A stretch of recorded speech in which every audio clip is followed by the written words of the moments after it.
युट्युबमा भिडियो चाहिँ कहिले आउँछन् मलाई पनि थाहा छैन, किनकि युट्युबमा भिडियो बनाउन खासै भ्याइरहेको पनि हुँदैन होइन, त्यसैले कहिले आउँछ मलाई पनि थाहा छैन। त्यही भएर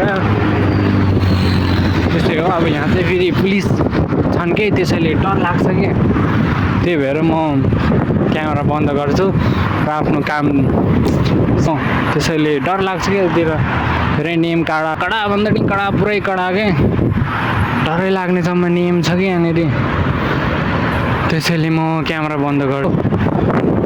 किनभनेदेखि धेरै टाइम छैन मसँग, अब धेरै घुम्न थाल्यो भने टाइम पनि धेरै लस हुन्छन्। अहिले 45 भइसक्यो गाइज, म त्यही भएर चाँडो जान्छु है, मेरो काम गर्ने एरियामा पुग्नु परेन, फेरि पुगेन भने त म फेरि फसिहाल्छु नि है। त्यसैले अब के भनेदेखि चाँडो पुग्नु पऱ्यो नि त। ल गाइज त्यस्तै हो, म चाँडो पुग्नु पऱ्यो है। अहिले फेरि यहाँको पुलिसले देख्यो भने मेरो यहाँको पुलिसबाट पनि बज्न पऱ्यो नि त, मेन कुरो त। यहाँको ट्राफिकले भेट्यो भने त म त गयो त, फेरि मेन भनेको त्यही हो नि त। अब यो दुबईमा भनेको यस्तो डेन्जर ठाउँ हो कि अब होइन, म जाने भनेको चाहिँ यतापट्टि हो।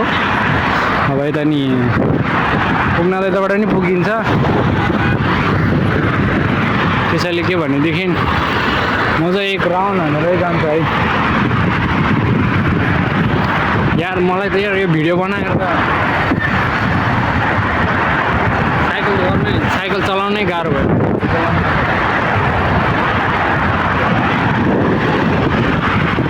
साइकल चलाउनै गाह्रो हुन्छ त यार भिडियो बनाएर त। जानु पऱ्यो यार, चाँडो मार्छन् अहिले फेरि हाम्रो कन्टेन्ट। के आउनु त यार, कन्टेन्टै त्यस्तो हुँदैन। त्यही हो, दुबईको सिन हेरेर इन्जोय गर्नु होला सिन।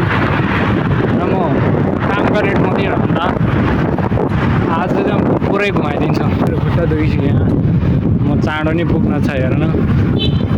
यो हावाले गर्दा नि होइन, खासै हावाले गर्दाखेरि के हो त्यही हो र त्यस्तै हो। दुबईमा यस्तो डेन्जर सिन भइरहेछ यहाँनिर होइन, यस्तो धमाकेदार सिन।